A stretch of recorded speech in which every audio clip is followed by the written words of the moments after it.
A given object takes n times as much time to slide down a 45-degree rough inclined plane as it takes to slide down a perfectly smooth 45-degree inclined plane.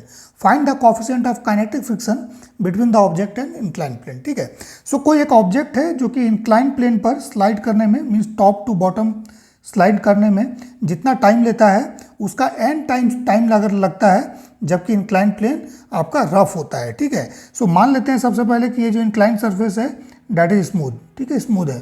सो अगर smooth है, मान लीजिए इसका angle of inclination हम लोग alpha मान लेते हैं। सो इसमें डाउन द इंक्लाइन फोर्स कितना लगेगा? अगर मान लीजिए सरफेस स्मूथ है, फर्स्ट केस में फ्रिक्शन एब्सेंट है, ठीक है, स्मूथ है, सो डाउन द इंक्लाइन इसमें फोर्स कितना लगेगा? mg sine alpha. ठीक है, अगर m ऑब्जेक्ट का मास है, क्यों? क्योंकि इसमें देखिए ग्रेविटी की तरफ इसका वेट क्या होगा? mg होगा। ठीक है, perpendicular to the surface mg का कंपोनेंट क्या हो जाएगा? mg cos alpha. ऐसा क्यों होगा? क्योंकि ये एंगल जो है ये अल्फा होगा। ठीक है, so parallel to incline surface या down the incline surface component mg का mg साइन अल्फा होगा। So this is the only force. So अगर ये सिर्फ और सिर्फ फोर्स है, सो इस केस में डाउन द इंक्लाइन एक्सलेशन कितना हो जाएगा? That is this force divide by mass, so it is g sine alpha. ठीक है, सो टाइम क्या लगेगा इसको टॉप से बॉटम आने में? मान लेते हैं अगर इंक्लाइन सरफेस जो है इसका लेंथ अगर s है, ठीक है ना, सो इसको टाइम कितना लगेगा? सो फॉर्मूला हम लोग यूज करेंगे s equal to u t plus half AT square. ठीक है, अब बॉडी जब स्लाइड करना स्टार्ट किया, सो इनिशियली उसका वेलोसिटी क्या था? 0 था, u इक्वल टू 0। ठीक है, सो u अगर 0 होगा, सो इस केस में s का वैल्यू क्या हो जाएगा? मीन्स डाउन द इंक्लाइन जो डिस्टेंस कवर कर रहा है that is s equal to half AT square. ठीक है, सो यहाँ से t स्क्वायर का वैल्यू अगर हम लोग निकाल लें, लेट से इट इज t1। ठीक है, टाइम t1 लगता है, t1 का स्क्वायर, सो कितना हो जाएगा? 2s divide by a। So that means it is 2s divide by a। So a का वैल्यू कितना है? g sine alpha. ठीक है, ये हम लोग लिख दिए। ठीक है, अब आते हैं सेकंड केस में, जब यही आपका सरफेस रफ हो जाएगा।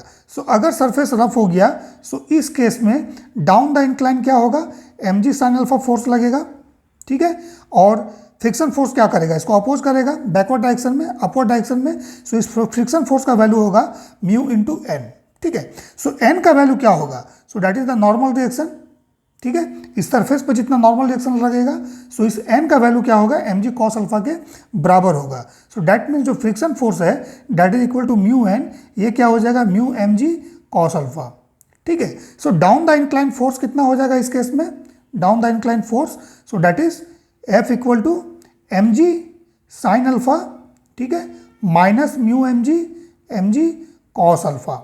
ठीक है, सो इसमें डाउन द इंक्लाइन एक्सलेशन निकाल लीजिए फिर से। सो ये वैल्यू हो जाएगा g साइन अल्फा। ठीक है, minus mu g cos alpha. ठीक है, सो सेम फॉर्मूला लगाना है हमें फिर से। ठीक है, और टाइम हम लोग को निकालना है t2। सो लेट से t2 का स्क्वायर, ये वैल्यू कितना हो जाएगा? So it is again 2s incline plane का length 2s divide by acceleration. So it is g sine alpha minus mu cos alpha. ठीक है, ये हम लोगों ने निकाल लिया। ठीक है, अब देखिए क्वेश्चन में गिवन है कि ये जो टाइम है t1 इसका n टाइम्स t2 है। ठीक है, सो t2 is n times t1। ठीक है, सो स्क्वायर कर देते हैं। So t2 square is equal to n square t1 का स्क्वायर, इसको रहने दीजिए। ठीक है, अब हम लोग क्या करेंगे? t1 स्क्वायर या t2 square divide by t1 square हम लोग निकाल देते हैं। सो देखिए t2 square divide by t1 square, so इसमें ना इससे डिवाइड कर दो। ठीक है, 2s साइन अल्फा से इसमें डिवाइड करो। ठीक है, सो जब डिवाइड करेंगे सो कितना हो जाएगा? Sine alpha divide by sine alpha. ठीक है, माइनस म्यू कॉस अल्फा। ठीक है, बाकी 2s बाई g कैंसिल हो जाएगा। ठीक है ना, सो अल्फा का वैल्यू इस केस में देखिए 45 degree, alpha equal to 45 degree, this is the inclination. ठीक है, सो 45 डिग्री अगर इसमें हम लोग पुट करेंगे, सो साइन 45 डिग्री और कॉस 45 डिग्री क्या होता है? इक्वल होता है। सो ये कॉमन लीजिएगा ना, कैंसिल हो जाएगा। So this is 1 by 1 minus mu. ठीक है, साइन अल्फा या sine 45 degree equal to cos 45 degree. ठीक है, that is equal to 1 by √2। ठीक है, ऐसा होता है। सो वैल्यू पुट कीजिएगा, कॉमन लीजिएगा, कैंसिल हो जाएगा। ठीक है, सो अब देखिए यहाँ से t2 square by t1 square का वैल्यू निकाल लो। So that is equal to n square. ठीक है, so this n square is equal to 1 by 1 minus mu. ठीक है, सो 1 माइनस म्यू का वैल्यू क्या हो जाएगा? It is 1 by n square. ठीक है, सो म्यू का वैल्यू क्या होगा? It is 1 minus 1 by n square, ठीक है। And this is the coefficient of kinetic friction between the block and the incline surface, ठीक है।